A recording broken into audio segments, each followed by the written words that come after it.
তুমি এসেছো আরিফিন? এত দেরি করলে কেন? সরি। তুমি জানো মেঘের দেশে যাবার গাড়িটা এই মাত্রই ওদিক চলে গেল। মেঘের দেশ মানে? মেঘের দেশ মানে মেঘের দেশ। আমি তোমাকে নিয়ে মেঘের দেশে চলে যাব। এই পৃথিবীতে আর ফিরবই না, আমরা সারা জীবন মেঘের দেশে থাকবি। মেঘের দেশে থাকা যায়? তুমি এত বোকা কেন? ভালোবাসলে শুধু মেঘের দেশ না, সব দেশে থাকা যায়। কিন্তু আমার তো হাইট ফোবিয়া আছে। উফ, তোমাকে নিয়ে আর পারি না। তাহলে রংধনু রংধনু দেশে যাই। ওই যে নৌকাটা দেখছো, ওই নৌকায় উঠলে আমরা রংধনুর 8টি রং দেখতে পাব। কিন্তু রংধনুর রং তো 7টি। না, আরেকটি রং আছে, ভালোবাসার রং। সেটা নীলও না আবার লালও না, কেমন যেন অদ্ভুত একটি রং। তোমার আমার মনের মতো রং। তুমি আমার সাথে যাবে আরিফিন? বলো যাবে? তুমি কি আমাকে ভালোবাসোনি না? আমি তোমাকে ভালোবাসি আরিফিন, অনেক ভালোবাসি। শোন মা, আমরা যে সমাজে বসবাস করি সেখানে কেউ কাউকে যৌতুক দেয় না, মেয়ে পক্ষ ছেলেকে গিফট করে। সেটাতে আমার আপত্তি বাবা। জানি না কত যুগ ধরে পুরুষরা নারীদের শোষণ করে আসছে বাবা। আমি এটার প্রতিবাদ জানাই, আর প্রতিবাদ স্বরূপ আমি যৌতুক দিব না, যৌতুক নিব। কিন্তু মা, কে রাজি হবে? রাজি না হলে না হবে বাবা। তাই বলে তুই কি আইবুড়ো হয়ে থাকবি? থাকলাম, তারপর আমি শিক্ষা দিতে চাই বাবা। পুরুষরা যৌতুক নেওয়ার সময় কি হাসি মুখে যৌতুকটা নেয় বলো? এবার ওরা টের পাবে যৌতুক দিতে আসলে কত কষ্ট হয়। আমি টের পাবো, আর যখন আমার দেখা থেকে অন্য মেয়েরাও যৌতুক না শুরু করবে তখন বুঝবে। কর, তোর যা খুশি তুই তাই কর। তুমি যাও, বেরো, get out, just get. Sorry, আমি কি বেরিয়ে যাবো? না না, আরিফিন সাহেব আপনাকে বলছি না, আসুন না, বসুন। Excuse me. জি। কেমন আছেন আপনি? হাঁ করে তাকিয়ে আছো কেন? যাও এখান থেকে, বলুন। বোর্ড থেকে নতুন ডিসিশন এসেছে, ফিল্ড ওয়ার্কার আপনারা যারা যাচ্ছেন বাইরে, সেখানে অ্যাকাউন্টস টিমের একজন থাকবে। নো প্রবলেম, পাঠিয়ে দিন। কাকে পাঠাবেন? আমি তো ভেবেছিলাম তানভীরকে পাঠাবো, কিন্তু তানভীর 3 দিনের লিভে আছে। আপনি শুনুন। জি, সেটাই বলতে এসেছিলাম। সাফি সাহেব হাঁ করে তাকিয়ে আছেন কেন? যান, কাজে যান। আর কিছু বলবেন? Good luck. আপনি কি করেন? আমি ব্যাংকে জব করি। Good, very good. তা বাবা আপনাকে কিছু বলেছে আমার শর্ত ব্যাপারে? যে উনি তো শর্তের বিষয়ে আমাকে কিছু বলেনি। কোনো সমস্যা নেই, আমি বলছি আপনাকে। আপনার তো যৌতুক লাগবে, রাইট? কি বলছেন, আজকালকার যুগে যৌতুক লাগে না, এটা কোনো কথা? ঘর সাজিয়ে দিতে হয়, তাই তো? এটা তো সবাই দেয়। আমার ক্ষেত্রে উল্টো হবে, আমি যৌতুক দিব না, যৌতুক নিব। বুঝলাম না। না বুঝার তো কিছু নেই। আমাকে বিয়ে করতে হলে যৌতুক দিয়ে বিয়ে করতে হবে। ইনফ্যাক্ট দেশে এমন অনেক দেশ আছে যেসব দেশে এই নিয়মটা চালু। মেয়েদেরকে যৌতুক উপর টোকন দিয়ে তারপর ঘরে তুলতে হয়। ইভেন মিডল ইস্টের এমন অনেক কান্ট্রি আছে যেখানে সরকাররা ছেলেদেরকে লোন দিচ্ছে যাতে মেয়েদেরকে যৌতুক দিয়ে বিয়েটা করতে পারে। আমাকে যৌতুক দিতে হবে? হ্যাঁ, আপনাকে যৌতুক দিতে হবে। আমাকে বিয়ে করতে হলে তো আপনার যৌতুক দিতেই হবে। এনিওয়ে, আপনি এখানে কি খেয়েছেন? বিলটা আমি দিয়ে দিচ্ছি। হ্যাঁ, বিল দেওয়া লাগবে না। কেন? আপনি ইনকাম করেন দেখে আপনি কি ভাব দেখাচ্ছেন? আমরা ভাব দেখাতে পারি। এক্সকিউজ মি, বিলটা নিয়ে আসেন তো, আমি দিচ্ছি। আর শুনুন, আমাকে বিয়ে করতে হলে যৌতুক আপনাকে দিতে হবে, বুঝতে পেরেছেন? সবাই আপনাকে খুব ভয় পায়।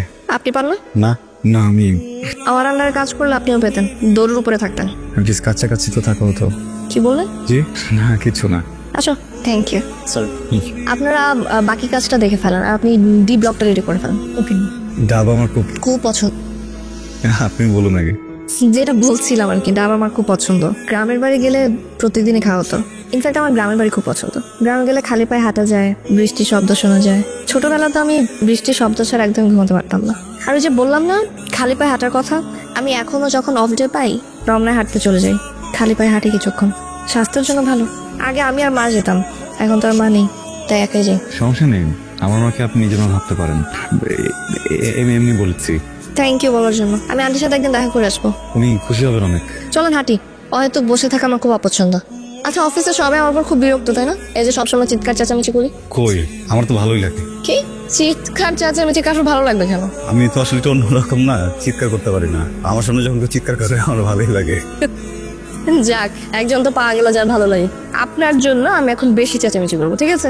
1 মিনিট। Hello, what? তোমাদের কি একটা কাজও ঠিক মতো হয় না? এত বড় ভুল কিভাবে করলা তোমরা? তা আমি তো তোমাদের চাকরি খাবো। দাঁড়ান, এত ইউজলেস করে একটা কাজ দিয়েছিলাম তোমাদের, সেটা তুমি।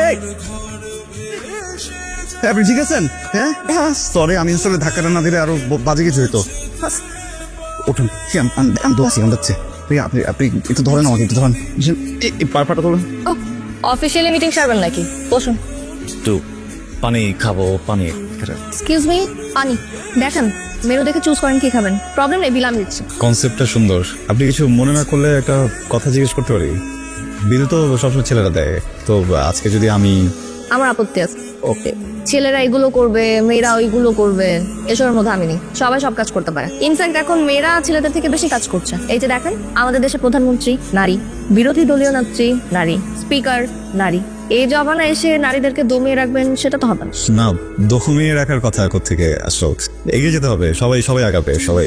Anyway, দেশের কথা বাদ দিয়ে আমরা আমাদের সম্পর্কের কথা বলি। আপনি আমাকে বিয়ে করতে চান, রাইট? বাবা প্রস্তাব দিয়েছেন, আমি রাজি রাজি।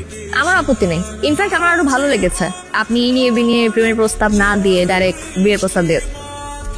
আপনি রাজি? জি, আমি রাজি, কিন্তু আমার একটা শর্ত আছে। জি বলুন, কি শর্ত? আমি যৌতুক দিয়ে বিয়ে করব না, যৌতুক নিয়ে বিয়ে করব। যৌতুক নিবেন? এখন আপনি বলুন, আমাকে যৌতুক দিয়ে বিয়ে করতে আপনি রাজি? আমি কি কি যৌতুক দিতে হবে? যৌতুক হিসাবে আপনার জন্য ধার্য হয়েছে ক্যাশ টাকা। নীলা ইসলামকে বিয়ে করতে হলে যৌতুক হিসাবে দিতে হবে 10 লক্ষ টাকা। মানে আমি 10 লক্ষ টাকা আপনাকে দেবো বিয়ে করার জন্য। কেন না? যৌতুক সবসময় ছেলেরাই নিয়ে যাবে, এটা কেমন কথা? মেয়েরাও নিতে পারেন। ইনফ্যাক্ট এটাই নিয়ম হওয়া উচিত। অনেক দেশে তো এরকম নিয়ম আছেও। এখন বলেন, আপনি রাজি? জি জি রাজি।